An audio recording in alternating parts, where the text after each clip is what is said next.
Hello everyone and welcome to today's video. Today I'm going over the news that former Democrat, now independent, Jason Pizzo, a state senator, has announced he is running for governor of Florida in 2026 as an independent. So Pizzo has been hinting for months now that he planned to run against term-limited Republican Governor Ron DeSantis, who cannot run due to term limits. He wanted to run for governor. The Miami State Senator Pizzo was elected as a Democrat and had risen to become the Senate Democratic leader, but he dramatically announced his departure in a speech last month on the Senate floor where he castigated Democrats. Pizzo, who has often been seen as a centrist and has clashed at times with the progressive wing of the party, then switched his official registration to no party affiliation.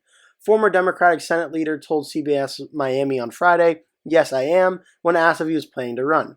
He contended many excited people had reached out to him after he ended his affiliation with the Democratic Party. And he pointed out that independent voters make up a significant part of the state's electorate. NPAs decide who win elections in the state, and there's 3.7 million of them, Pizzo said, referring to voters who are officially listed as having no party affiliation. When reached by Politico, Pizzo said he was prepared to highlight his differences with the candidates from the major parties. Everyone else already in the gubernatorial mix has severe and prohibitive baggage or vast limitations in leading the state, Pizzo said in a text message. "I'm focused on remaining the ethical, informed, honest, and rational public servant I've always been." Florida has not elected a governor who is not a Democrat or Republican candidate in more than a century, and Republicans have dominated the state since Jeb Bush won his second campaign for governor in 1998. DeSantis crushed former Governor Charlie Crist in 2022 by nearly 20 points. Republican Representative Byron Donalds, a Republican from Naples, is considered the frontrunner in the governor's race following his endorsement by President Donald Trump earlier this year. Though First Lady Casey Desantis has been considering jumping into the race, but she has not taken any firm steps to do so yet. Governor DeSantis in early April told Fox News to stay tuned and suggested an answer would come after the legislative session ended in early May. The session, however, is currently in overtime due to an ongoing budget stalemate between the House and Senate. A DeSantis-Donalds run could create a deep rift in the state GOP, and some of it have already been playing out online as DeSantis supporters repeatedly lash out at Donalds. Pizzo, meanwhile, made his party switch announcement the same day former Rep. David Jolly announced he was changing his registration from no party affiliation to Democrat. Jolly has also started a political committee that he could use to help him run as a Democratic nominee for governor.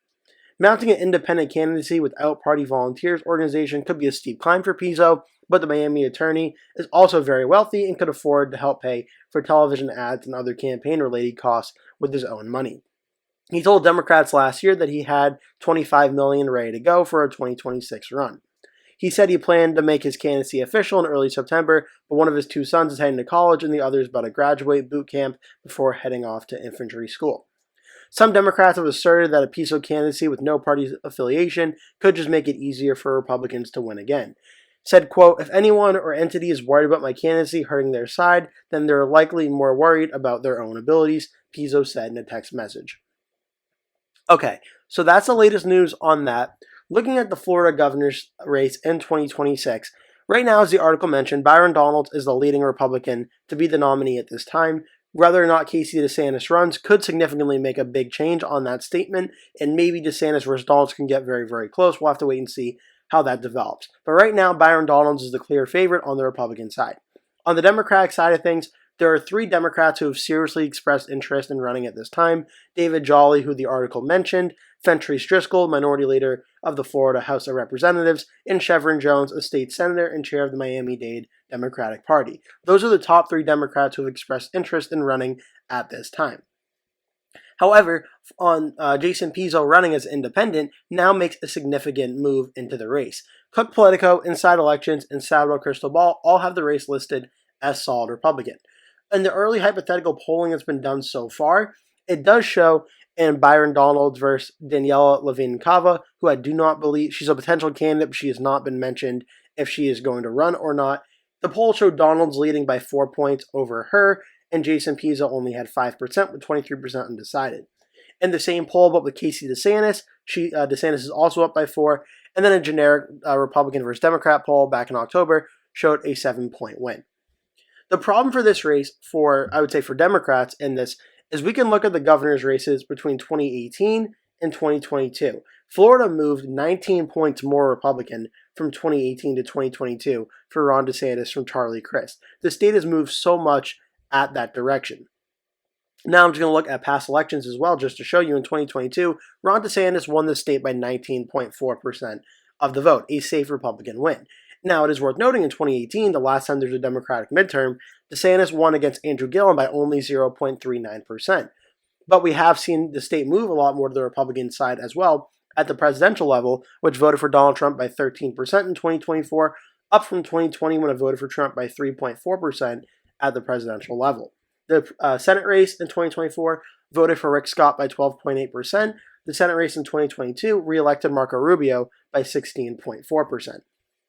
So Florida, even though the races were very close in 2018, since then it's become more of a safe and likely Republican state by a clear margin. So the Democrats are going to have serious problems in trying to win the state of Florida, and especially if they do put up a Democratic candidate trying to run. Jason Pizzo in this early poll, getting 5% in one poll and 8% in another poll, would likely only make things even harder for the Democrats. Just looking at, I showed you the election results already, but just looking at the vote numbers, we can see in Florida, Ron DeSantis got about 59% of the vote in 2022. 2018, he got about 49.59%. Trump got about 56% of the vote. So without a third-party candidate, we could expect Byron Donalds to at least probably get about 56% of the vote in the state. With the third-party candidate, it's possible Pizzo is able to cut into the margins of Donalds or of DeSantis, and depending on who the Democrat is, let's just say for the sake of argument, it's going to be David Jolly, as he's the closest one to running right now. I think it's probably going to be something where the Republicans don't lose too much support in the race compared to what the Democrats are going to lose, but they still both could lose significant amounts. Third-party candidates, though, they usually can get a considerable amount of support, anywhere from like 3% up to even 10 to 12%, but they're not really going to get much more than that. It does make it worth noting that this is, I believe, the second governor's race now that has an independent running at the same time, along with the governor's race in Michigan with Mike Duggan. That race could be very, very close because Michigan is a battleground state that's really competitive, and an independent candidate could shift whether the Democrat or Republicans win. Florida has moved so much to the Republican direction that even with an independent like Jason Pizzo running, I really don't think it offers much of a chance of affecting the outcome all that much. So for the 2026 governor's map, at this time, I recently just did a governor video on Oregon. If you want to check that out, that'll be on my page as well on my YouTube channel. For the state of Florida at this time, I would still put this race probably a safe Republican to start off right now. It's possible with the third-party candidate, it could get under 15% margin of victory, but I think the Republicans are clear favorites to win the state of Florida. A third-party candidate that was a former Democrat, now independent, if anything, I think would probably take more votes away from the Democrats than from the Republicans. Maybe it might get 1 or 2% of Republicans who are in that small group that do not like President Trump and want the Republican Party to go back to the party of like the 90s and 2000s. Like that small group of Republicans maybe might vote for the independent over someone like Byron Donalds, who is a close ally of President Trump. But I think Florida's moved so much the Republican direction, I don't think Florida's going to be in play in 2026, really, at the governor's race, even with this news.